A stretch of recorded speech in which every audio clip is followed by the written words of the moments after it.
Now NRA first vice president, Heston wanted not only to pass the torch, but fan its flame.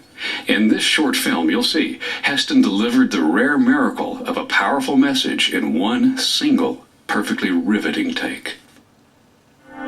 Something's gone wrong. For all our vigilance and battle scars over the Bill of Rights, have we let the flame of freedom's torch grow cold?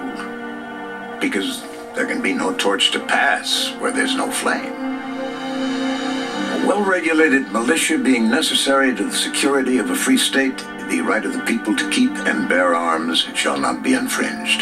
The Second Amendment. Textbooks ignore it, schools teach against it, clergy preach against it, politicians legislate against it, media ridicule it, movies pervert it, courts avoid it, and too many gun owners permit it. So it's not unreasonable that with one lost generation, we could lose the Second Amendment forever. Because we didn't teach them what the battle's all about. We didn't strike that spark in their hearts that lights the fire for freedom. So why does that belief burn so brightly in you and me? Our core beliefs are the work of all the men and women of our childhoods. A constellation of people who orbited around us, tugging here, pushing there, day after day as we grew, shaping our beliefs, carving our characters until we became who we are. Do you remember them? Parents who didn't just talk about values, but who lived out those values. The gym coach whose knotted rope taught you to pull your own weight. The scoutmaster who surely had a job and a family to tend to, but always made time for you. The clergyman whose moral compass helped guide your way. The grocery store owner who played along with mom in an unscripted scolding that ended your candy pilfering days forever. The principal whose handmade paddle was somehow comforting. It meant punishment was certain. So was forgiveness. The neighborhood teenager who bragged about joining the army, but whose silence after the war taught you even more. The teacher who stood up for the weak and stared down the bully. The neighborhood policeman who didn't just know the law, he knew everything you were thinking. That stranger you watched at the football game who, during the national anthem, unknowingly guided your hand over your heart. And that woman by him, her eyes fixed on the flag, who taught you patriotism isn't just for guys. All those people, they gave you a sense of geography about your life, where you fit in, right and wrong. Each of us is a tapestry of threads woven by all of them. They understood their part in the pattern of personal responsibility, freedom, honesty, justice, the Bill of Rights. That is the living torch they passed to us. Imagine if every kid had learned what we learned, that without a Second Amendment, by what means could a free people expect to protect freedom?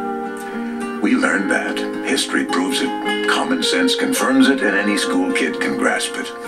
Only people who are free to own firearms can remain free people.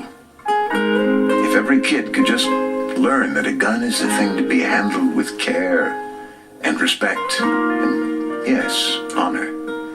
Because beneath all the trappings of hobby and camaraderie and sport, a firearm is the fundamental symbol of our freedom. Because a firearm gives the most common of common men the most simple and supreme right to pursue life and liberty and happiness in accordance with and under the protection of the law. That's why the right of the people to keep and bear arms shall not be infringed. That is the passion we must ignite in those who follow. All of us who feel that surge of pride, who chill in the genuine glory of a free people able to protect their own freedom. So what are we doing about it? Yes, we can blame violent crime or Sarah Brady or the media or bullet-riddled movies, and certainly some blame is due. But what effort has our generation spent to make sure the next generation feels as deeply as we do?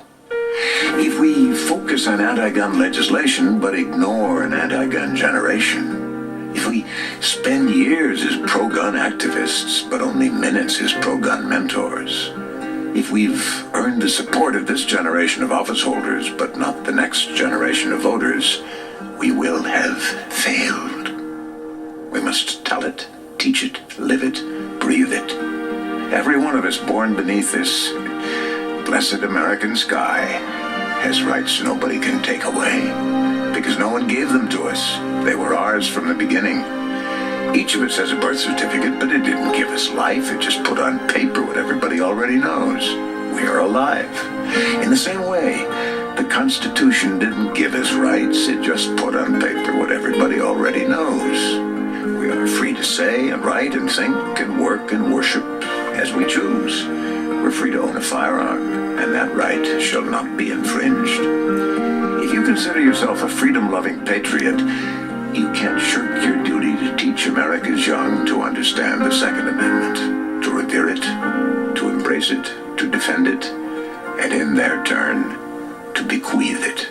That's what we have to do. We, the teachers, the neighbors, the clergy, the uncles, the grocers, the legislators, the scoutmasters, the parents, the Americans. Only then can we pass the torch with that sacred flame that lights the American way.